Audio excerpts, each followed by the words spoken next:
পথ দেখে পথ দেখায় এই স্লোগানকে সামনে রেখে বস্তুনিষ্ঠ সংবাদ উপস্থাপনা করে আসছে voice of democracy VOD Bangla. VOD বাংলার জনপ্রিয় অনুষ্ঠান ভিওডির রাজকথন। আমরা এখানে কথা বলি সমসাময়িক রাজনীতি, অর্থনীতি এবং সকল বিষয় নিয়ে। শুধুমাত্র সমাজের ক্ষমতাসীন বা বিত্তবান নয়, সকল শ্রেণী পেশা এবং মতাদর্শের মানুষেরই কথা তুলে ধরি আমরা। ভিওডি বাংলার বিশেষ এই আয়োজনে আমাদের সাথে আজকে অতিথি হিসেবে উপস্থিত আছে বিএনপি জাতীয় নির্বাহী কমিটির সহ সাংগঠনিক সম্পাদক জনাব মিফতা সিদ্দিকী। আমরা তার সাথে কথা বলবো সমসাময়িক বেশ কিছু বিষয় নিয়ে। কেমন আছেন? আছি, আলহামদুলিল্লাহ, ভালো আছে। আমরা শুরুতে একটু আপনার কাছে জানতে চাইব, আপনি দীর্ঘদিন ধরে বিএনপির রাজনীতির সাথে যুক্ত আছেন, বিএনপির রাজনীতির চড়াই উতরাই পার করেছেন। এই দীর্ঘ রাজনৈতিক জীবনটা কেমন ছিল আপনার? আমরা একটু সেই রাজনৈতিক জীবনের গল্পটা শুনতে চাই।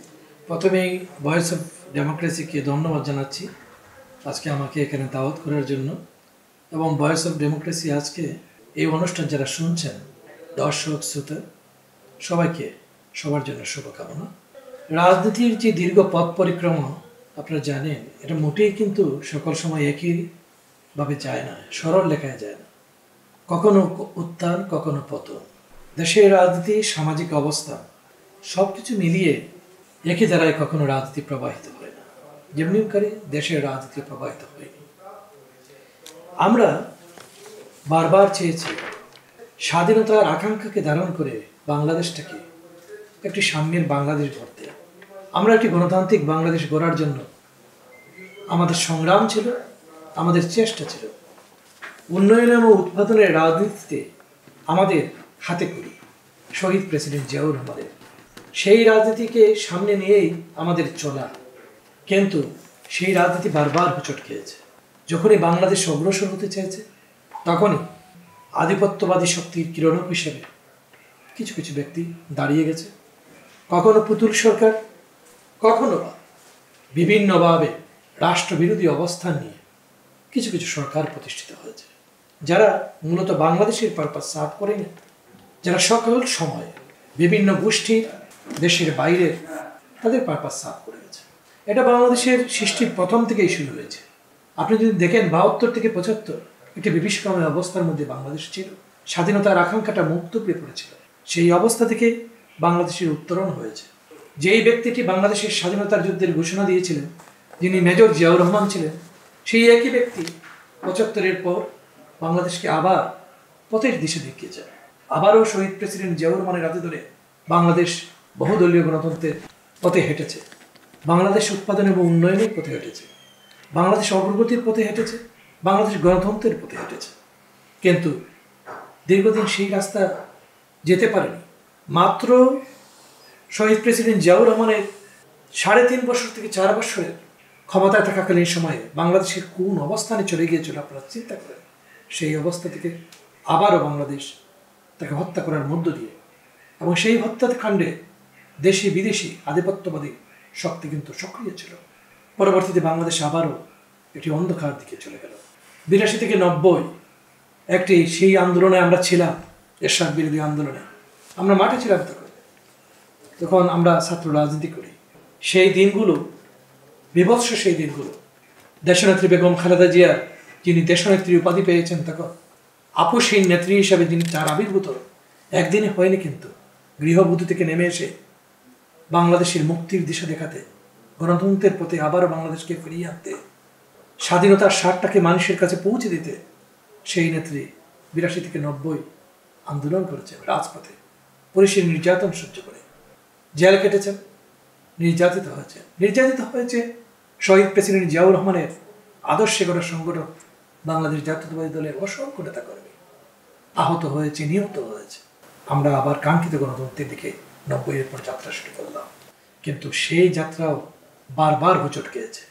সর্বশেষ যদি বলি, আমরা বিগত যে ৭০ থেকে ৭.৫ বৎসর, কখনো 1/11 এবং এর পরবর্তী পর্যায়ে আওয়ামী লীগের আমাদের চোখের সামনে যে বিবর্ষতা আমরা দেখেছি সবাই, আওয়ামী লীগের যে নৃশংসতা, বাংলাদেশকে আবারও পিছনের দিকে নিয়ে যাওয়ার যে তৎপরতা, সেই তৎপরতায় এখানেও আধিপত্যবাদী শক্তিগুলো সক্রিয় ছিল।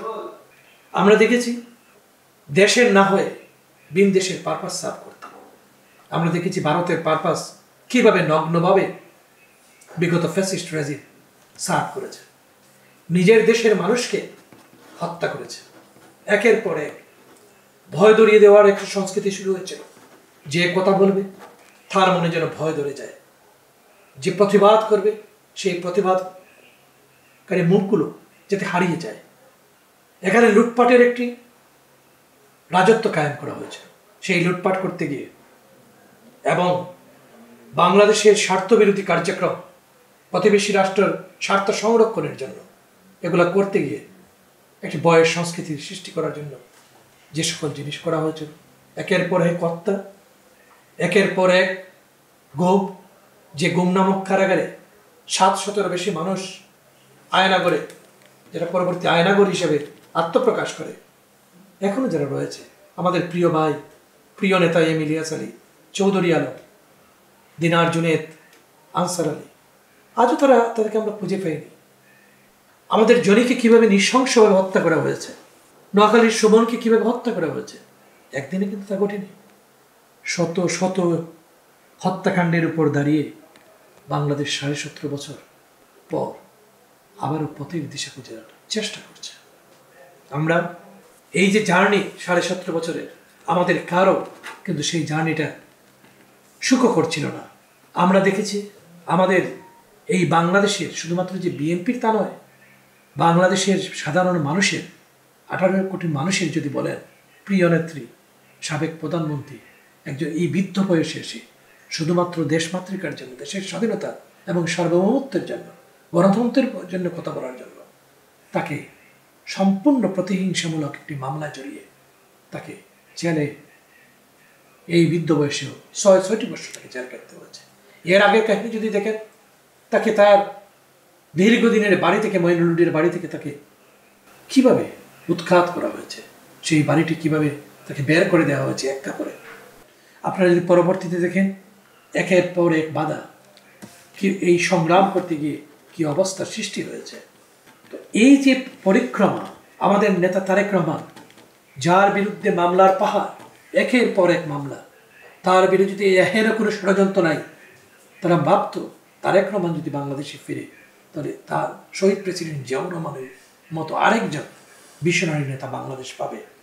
সেই বিশ্বনারী নেতার হাত ধরে বাংলাদেশে এগিয়ে যাবে।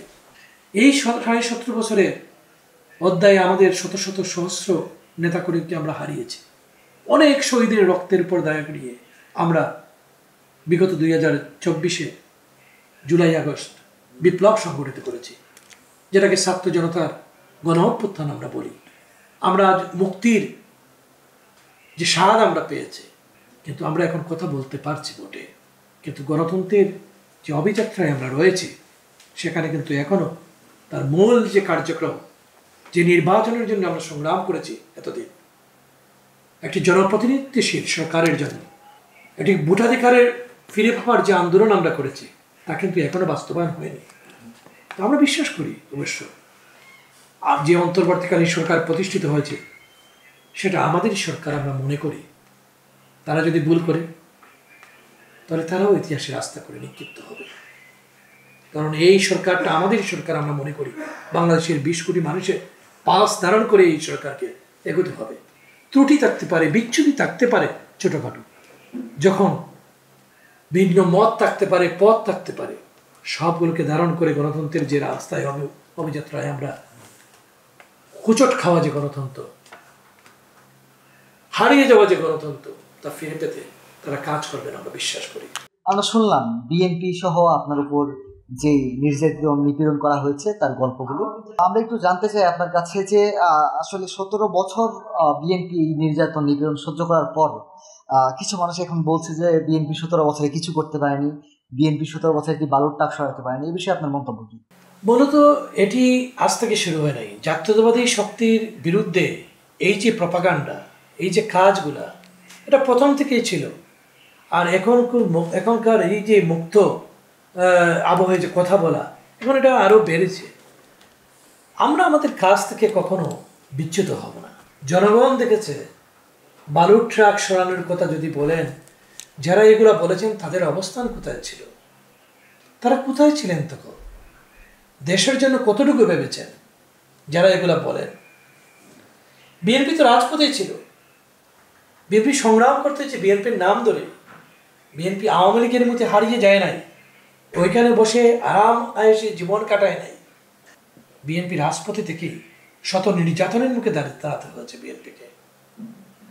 বিএনপিরই হাজার হাজার কর্মীরা আত্মাহুতি দিতে হয়েছে, পঙ্গু হয়েছে বিএনপি হাজারো হাজারো কর্মী। লক্ষ লক্ষ মামলার উপর দাঁড়িয়ে, ব্যবসা বাণিজ্য হারিয়ে বিএনপিকে এই সংগ্রামকে সামনে টেনে নিয়ে যেতে হয়েছে। বিচ্যুত হয়নি একদিনের জন্য। বিএনপি তার অভিষ্ট লক্ষ্যে, জনগণের অভিষ্ট লক্ষ্যে, জনগণ যা চায় তা ফিরিয়ে দেওয়ার জন্য বিএনপি কাজ করে গেছে, নিরন্তর কাজ করে যাচ্ছে। কারণ বিএনপি মনে করে সমালোচনা আসবে, বিএনপিকে গায়ে করতে গিয়ে বিএনপি তার অভিষ্ট লক্ষ্যে পৌঁছাতে হবে, কারণ বিএনপি জনগণের রাজনীতি করে। তাই তো এত আপনারা দেখবেন তখনও শত অন্যায় অত্যাচার নির্যাতনের মধ্যেও বিএনপির যে বিভাগীয় সমাবেশগুলো আপনাদের মনে থাকার কথা, যেগুলো হয়েছিল, রাস্তাঘাট বন্ধ করে দেওয়া হয়েছে, নৌকা বন্ধ করে দেওয়া হয়েছে, ভেলায় চড়ে মানুষ, পায়ে হেঁটে, সাইকেল চালিয়ে মানুষ শত শত কিলোমিটার পার হয়ে সেই সমাবেশগুলো সফল করেছে। কেন সফল করেছে? মানুষ মনে করত বিএনপি একমাত্র প্ল্যাটফর্ম যেখানে দাঁড়িয়ে সে তার মনের কথাগুলো বলতে পারবে, বিএনপি একমাত্র প্ল্যাটফর্ম যে পথের দিশা দেখাতে পারবে, বিএনপি সেই প্ল্যাটফর্ম যে প্ল্যাটফর্ম তাকে তার কথা বলার স্বাধীনতা ফিরিয়ে দেবে, বিএনপি সেই প্ল্যাটফর্ম যে আকাঙ্ক্ষাকে দ্বারা করে মুক্তিযুদ্ধ হয়েছিল, যে সাম্যের বাংলাদেশ গড়ার জন্য উৎপাদন এবং উন্নয়নের রাজনীতি যে বিএনপি শুরু করেছে, সেটা আবার ফিরিয়ে দিতে পারবে। এটা মানুষের আস্থার জায়গা বিএনপি, মানুষের ভালোবাসার স্থল বেগম খালেদা জিয়া, তারেক রহমান, জিয়াউর রহমান। সো এই কথাগুলা যারাই বলেন, এবং ইদানিং কিছু কিছু অর্বাচীনরা এইসব কথাবার্তা বলছে, এতে বিএনপি মনক্ষুণ্ণ হওয়ার কোনো কারণ নেই। আমরা মনে করি আমরা সঠিক রাস্তায় রয়েছি। হ্যাঁ, আপনার সমালোচনা হবে, সেই সমালোচনাকে আপনার যদি কোনো ত্রুটি থাকে, বিচ্যুতি থাকে, আমরা ফেরেশতা নই, ত্রুটি থাকতে পারে, বিচ্যুতি থাকতে পারে, সেই সমালোচনা আমরা মেনে নিয়ে সেই ত্রুটি বিচ্যুতি থেকে আমরা বেরিয়ে আসবো। কিন্তু আমাদের অভিষ্ট লক্ষ্য একটাই, জনগণের ক্ষমতা জনগণের কাছে পৌঁছে দেওয়া, জনগণের বাক স্বাধীনতাকে সংরক্ষণ করা, বাংলাদেশকে সমৃদ্ধির পানে নিয়ে যাওয়া, গণতান্ত্রিক একটি বাংলাদেশ গড়ে তোলা, এটাই হচ্ছে আমাদের অভিষ্ট লক্ষ্য। বাংলাদেশ যে শুধুমাত্র তৃতীয় বিশ্বের একটি উন্নয়নশীল দেশ হিসেবে কেন থাকবে, যে বাংলাদেশে 70% মানুষ কর্মক্ষ, সস্তা শ্রমবাজার, যেই বাংলাদেশে এক ভাষাভাষী মানুষ, সেই বাংলাদেশের মানব সম্পদকে কাজে লাগিয়ে এই বাংলাদেশ উন্নত থেকে উন্নততর হবে, উন্নত বিশ্বে আমরা পৌঁছব। আমাদের লক্ষ্য সেখানে, আমাদের টার্গেট। সেই লক্ষ্যেই আমাদের নেতা, ভিশনারি নেতা, যেমনি ছিলেন শহীদ প্রেসিডেন্ট জিয়াউর রহমান, যেমনি পথ দেখিয়েছেন দেশনেত্রী বেগম খালেদা জিয়া, আর আমাদের বর্তমান ভিশনারি নেতা, তিনি বাংলাদেশকে আরও আগামী 50 বছর সামনে দেখতে চান। তাই তার অ্যাকশন, তার কথাগুলো দেখবেন এবং সেই কথাগুলার ইমপ্লিমেন্ট দেখবেন আপনারা। শুধু যে কথা বলে তিনি ক্ষান্ত হন নাই, সেই কথাগুলো বাস্তবায়ন করছেন।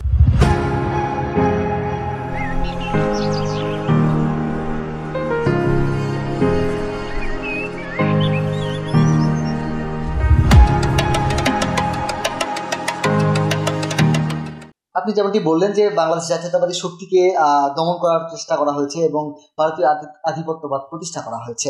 বিভিন্ন সময় কিন্তু আমরা দেখেছি ভারতের যে আধিপত্যবাদ সেটি কিন্তু বাংলাদেশে কায়েমের চেষ্টা করা হয়েছে।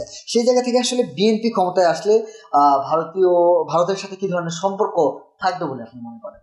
আমরা সবার সাথে বন্ধুত্বপূর্ণ সম্পর্ক চাই, কেউ ছোট কেউ বড় না। এখানে আমি আমার বাজার পাবো ইন্ডিয়াতে, আমি এক চারটে দিব না, ইন্ডিয়াকে আমি সুযোগ দেব। আমি মুক্তবাজার অর্থনীতি চাই, এর মানে না সেই মুক্তবাজার অর্থনীতি ইন্ডিয়ার পণ্য আমাদের এখানে ঢুকবে, আমি আমার পণ্য ইন্ডিয়াতে বিক্রয় করতে পারবো না।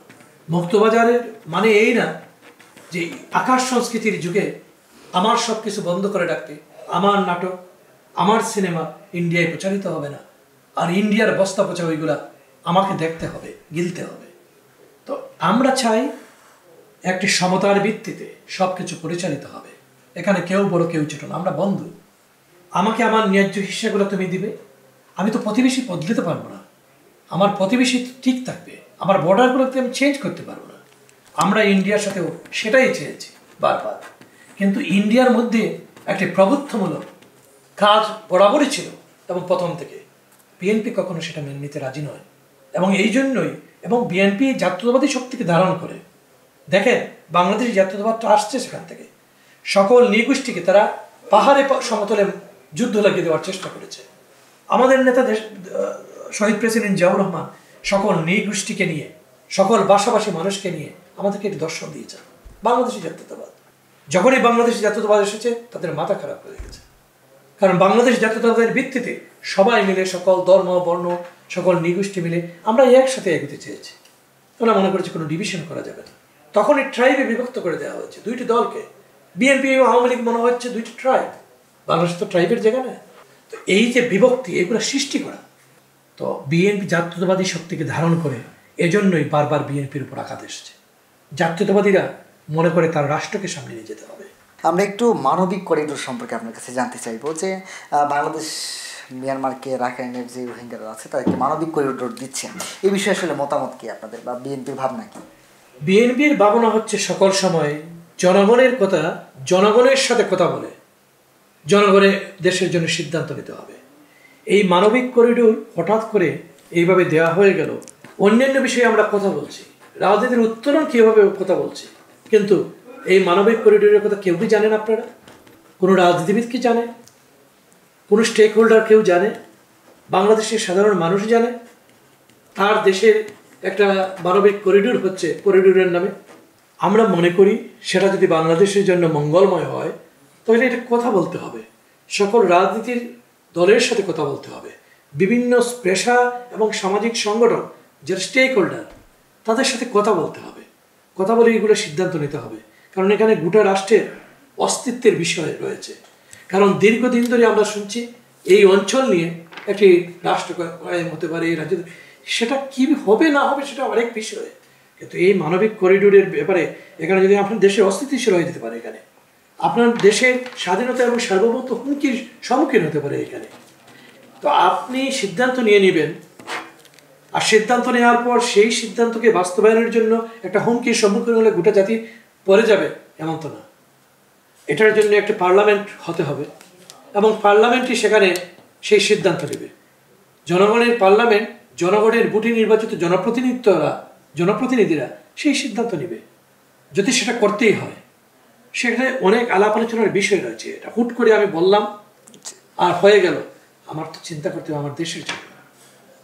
আমি আমার দেশটাকে স্বাধীনতার সমস্যা সার্বভৌমত্ব বারবার এখানে হুমকির মুখে পড়তেছে।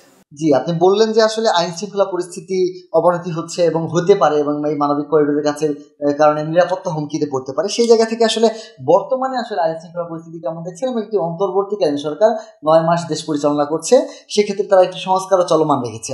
তো এই সংস্কার কতটুকু দেখছেন এবং আইন শৃঙ্খলা পরিস্থিতি কেমন দেখছেন? দেশের আইন শৃঙ্খলা পরিস্থিতি মাঝে মধ্যে খুব খারাপ হয়ে যাচ্ছে। আপনারা দেখছেন একটা মবজি সৃষ্টি হচ্ছে বিভিন্ন কারণে, বিভিন্নভাবে। এগুলা সরকার অনেক সময় কন্ট্রোল করতে পারে নাই, কারণ এই ধরনের একটি সরকারের পক্ষে ভিন্ন মত রয়েছে এই সরকারের বিভিন্ন জনের ভিতরে। সরকার তো এক হতে পারতেছে না, কাজগুলো করতে পারতেছে না। এই জন্যই আমরা বারবার বলি যে প্রয়োজনীয় সংস্কার শেষে সংস্কার চলমান থাকবে, সংস্কারটি চলমান প্রক্রিয়া। নির্বাচন দিতে হবে। কেন বলি? নির্বাচন দিয়ে বিএনপি কালকে ক্ষমতায় যাওয়ার জন্য শুরু নয়, একটি স্থিতিশীল সরকার প্রতিষ্ঠার জন্য। তখন আইন শৃঙ্খলা পরিস্থিতির উন্নতি হবে, সব কিছুর উন্নতি হবে, দেশ স্থিতিশীল হবে। এই জন্য আমরা বলি আপনারা দেখেন আইন শৃঙ্খলা পরিস্থিতি স্থিতিশীল হবে কীভাবে? এক থেকে দেখেন এখন পর্যন্ত অস্ত্র কতটুকু উদ্ধার হয়েছে, পাচার হওয়া অর্থগুলো কতটুকু উদ্ধার করতে পেরেছি আমরা। লক্ষ লক্ষ কোটি টাকা পাচার হয়ে গেছে এবং এই পাচারের অর্থ ফেরত আসছে বিভিন্নভাবে। দেশে লুটপাট হয়েছে, সেই লুটপাটের অর্থ আমরা এগুলা কাজে লাগানো হচ্ছে বিভিন্ন ধরনের মব সৃষ্টি করার মধ্য দিয়ে। বিভিন্ন শ্রমিকের দাবি আদায়, এই আনসারের দাবি আদায়, বিভিন্নভাবে বিভিন্ন সময় এগুলো আসছে। আইন শৃঙ্খলা পরিচালনা হচ্ছে। অপরদিকে দেখেন 5টা 7টা মামলায় সে ঢুকতেছে, আগের দিন অ্যারেস্ট করা হচ্ছে, পরের দিন সে একই সাথে 5টা 7টা মামলা থেকে খালাস পেয়ে মানে বেল নিয়ে বাইরে হয়ে আসতেছে। এসেই সে আবার সেই কার্যক্রম নতুন উদ্দীপনায় শুরু করতেছে। আপনারা দেখেন 9 মাস, কয় মাস হলো? প্রায় তো 9 মাস। 9 মাস। 9 মাস কোথায় ছিল আমরা জানি না সাবেক প্রেসিডেন্ট। আজকে হঠাৎ করে তার পরিবার পরিজন নিয়ে তারা চলে গেল। এইভাবে তাদেরকে কাউকে বিচারের আওতায় নেয় এনে একে একে সবাই কিভাবে বাইরে হচ্ছে, কিভাবে চলে যাচ্ছে, এটা তো আইনের শাসনকে বলা যায় না। আমরা যেখানে জবাবদিহিতার কথা বলছি, স্বচ্ছতার কথা বলছি, এদের হাতে রক্ত রঞ্জিত, তাদের বিচারের কথা বলছি, তখন এই ধরনের জিনিস তো কাম্য না। তাহলে কিভাবে আইন যদি সঠিকভাবে প্রয়োগ না হয়, বিভিন্নভাবে যদি বিভিন্ন জনকে বের করে দেওয়া হয়, তাহলে তো এই অস্থিতিশীলতা যাবে না এবং এই যে আইন শৃঙ্খলা পরিস্থিতির অবনতি হতেই থাকবে। এর মধ্যে রয়েছে পার্শ্ববর্তী দেশের বিভিন্ন ইন্টারেস্ট, সব কিছু মিলে আপনি দেশ কিন্তু এখনও একটা ক্রান্তিকালে, আমরা যদি সুন্দরভাবে হ্যান্ডেল না করতে পারি, আমাদের ফ্যাসিজম বিরোধী যে সকল শক্তি আমরা রয়েছিলাম, সবাই যদি আমরা একতাবদ্ধ না থাকতে পারি, মত থাকবে, পথ থাকবে, সব কিছু ভিন্ন থাকতে পারে, কিন্তু দেশের প্রশ্নে যদি আমরা ঐক্যবদ্ধ না হতে পারি, তাহলে কিন্তু সমস্যা হয়ে গেছে।